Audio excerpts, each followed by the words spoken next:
در این ویدیو به معرفی و بررسی یه ابزار پیشرفته خواهیم پرداخت که بهتون کمک میکنه چرخه‌های بازار و نوسانات قیمتی رو با دقت بیشتری شناسایی کنید. این ابزار نه تنها نوسانات سریع رو تجزیه و تحلیل میکنه، بلکه بهتون این امکان رو میده که روندهای بلند مدت رو هم شفافتر مشاهده و سیگنال‌های دقیق‌تری رو شناسایی و دریافت کنید. پیشنهاد میکنم این ویدیو رو از دست ندین و تا آخر با بنده همراه باشید.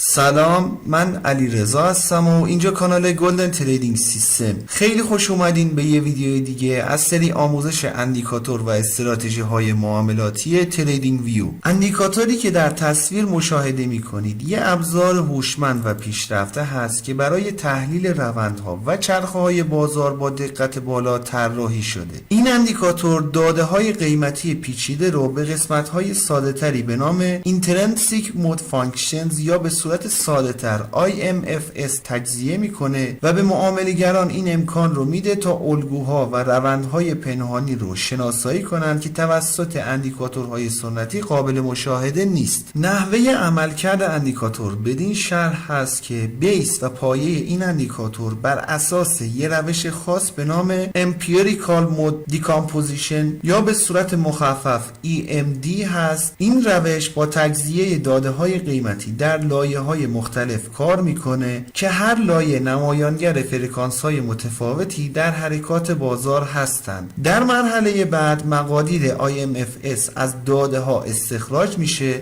و به عنوان ساختارهای اصلی این اندیکاتور عمل میکنه. شناخت نحوه عملکرد اندیکاتور دوستان شاید در ظاهر به دردتون نخوره، ولی در ادامه که بخوایم توضیحات مربوط به قسمت تنظیمات اندیکاتور رو مطرح کنیم، این شناخت نحوه عملکرد خیلی میتونه در تعیین اعداد بهتون کمک کنه. در نهایت این اندیکاتور برخلاف اندیکاتورهای فنی استاندارد که معمولاً به پارامترهای ثابت یا توابع ریاضی از پیش تعیین شده متکی هستند، EMD به داده هایی که به دست میاره سازگار میشه و چرخه ها و بی‌نظمی های طبیعی رو خیلی سریع ثبت میکنه. بدین ترتیب اندیکاتور شبیه به یه اندیکاتور هوشمند عمل میکنه که با نوسانات مختلف بازار سازگار میشه. این رویکرد EMD حدوداً مشابه توانایی هوش مصنوعی در استفاده و یادگیری از داده ها هست. اندیکاتور دوستان از دو جزء اصلی تشکیل شده که بالاتر و پایینتر از لول 0 نوسان میکنن. اولین و اصلی ترین جزء این خطوطی هستند که بهش EMD Oscillator Line گفته میشه و نوسانات سریعتری رو داره. جزء بعدی که بهش Smoothed EMD Oscillator Line گفته میشه این خطوطی هست که در واقع مثل یه میانگین متحرک حرکت آرام و ملایمی رو داره. هر کدوم از این خطها عملکرد متفاوتی رو دارن. هنگامی که خط اسموتد EMD بالاتر از لول 0 قرار داشته باشه روند و مومنتوم صعودی رو خواهیم داشت. بالعکس هنگامی که خط اسموتد EMD پایینتر از لول 0 قرار داشته باشه روند و مومنتوم نزولی رو خواهیم داشت. و اما خط EMD برای شناسایی چرخه های بازار که نمایانگر فشارهای خرید و فروش هستند به دو صورت میتونید از این خطوط به عنوان سیگنال های خرید و فروش استفاده کنید. حالت اول زمانی هست که خط EMD میاد و خط اسموتد EMD رو کراس میکنه. در این شرایط دوستان زمانی سیگنال ها دارای اعتبار هستند که در جهت روند مشخص شده خط اسموتد EMD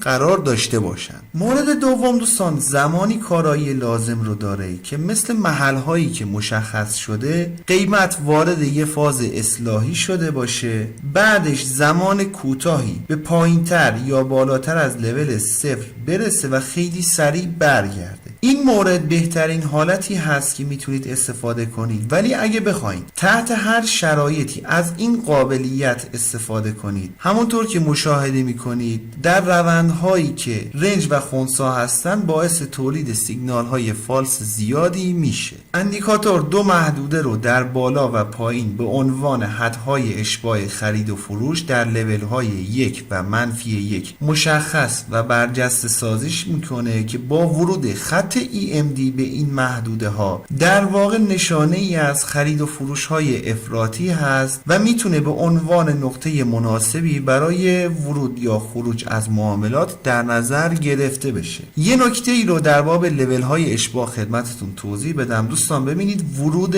خط ها به لول های اشباع به منزله تغییر در روند نیست. با ورود این خطوط به حدهای اشباع اولین دیدگاهی که باید مد نظر داشته باشین توقف و اصلاح جزئی در روند هست. حالا اگه سایر فاکتورهای تحلیلی تکنیکی بهتون بازگشت در روند رو اعلام کرد، اون موقع به صورت قطعی میتونید بگین که روند تغییر پیدا کرده و یعنی مثل این حرکت صعودی یا این حرکت نزولی که داشتیم، قیمت پس از ورود به حدهای اشباع یه تثبیت یا اصلاح جزئی رو تجربه کرده و قیمت مجدد به جهت روند قبلی خودش برگشته. در نهایت آخرین قابلیت اندیکاتور که بهش اشاره میکنیم استفاده از واگرایی های اندیکاتور هست. با مشاهده واگرایی باز هم جا داره تاکید کنم که مثل حدهای اشباع ابتدا بایستی دیدگاه توقف یا اصلاح جزئی در روند رو داشته باشین. اینکه واگرایی اتفاق بیفته بعدش قیمت خیلی سریع تغییر روند بده یه دیدگاه کاملا اشتباه است. اگه دوست دارین نحوه اصولی کار با واگرایی رو یاد بگیرین، پیشنهاد میکنم پیوست شماره 1 از ویدیو شماره 16 آموزش گام گام تحلیل تکنیکال که لینک ویدیو رو براتون در قسمت توضیحات ویدیو قرار میدم رو پس از پایان این ویدیو حتما مشاهدهش کنید. در این ویدیو اصول مربوط به واگرایی و تئوری های مهم رو مطرح کردیم که مطمئن باشین با مشاهده ویدیو بسیاری از توهماتی که درباره واگرایی مطرح شده رو باهاش آشنا و بهتر میتونید از واگرایی اندیکاتورها استفاده کنید.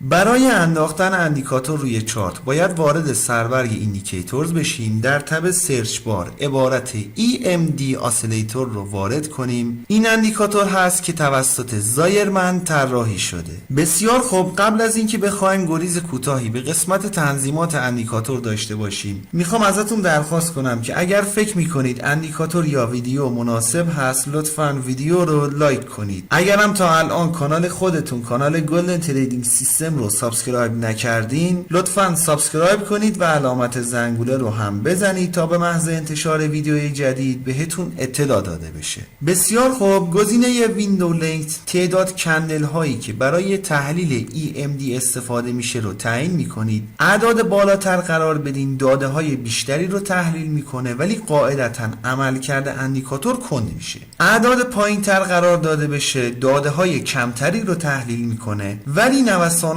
سریع بازار رو هم مورد ارزیابی قرار میده. گزینه بعدی تعیین میکنید که چند IMF در نظر گرفته بشه. مقادیر بالاتر اجازه میده تا تجزیه و تحلیل دقیق تری انجام بشه و نوسانات ریز در داده ها ایزوله میشن. در این قسمت پریودی که برای محاسبه دامنه استفاده میشه رو کنترل میکنه و به نرمی اسیلاتور تاثیر میذاره. در نهایت آخرین گزینه تعیین میکنید که هر IMF چقدر باید دقیقاً پالایش بشه. مقادیر بالاتر IMFS دقیق تری تولید میکنه ولی زمان بیشتری برای محاسبه در نظر میگیره. در تب استایل دوستان یه سری لول هایی برای شناسایی حدهای اشباع بالایی و پایینی در نظر گرفته که هر کدوم فکر میکنید مناسب هست رو میتونید بیاین و تیکش رو فعال کنید. به صورت پیشفرض اندیکاتور بین لول های 1 و 1.25 و همچنین -1 و -1.25 رو برجسته سازی انجام داده ولی اگه در نمادی کار میکنید که نوساناتش ضعیف هست میتونید از اعداد پایین تر مثل 75 صدم استفاده کنید ولی اگر در نمادی کار میکنید که نوسانات بالا و پرشتابی رو داره میتونید از اعداد بالاتری استفاده کنید. انشالله که براتون مفید باشه. رو قله میبینم دوست من.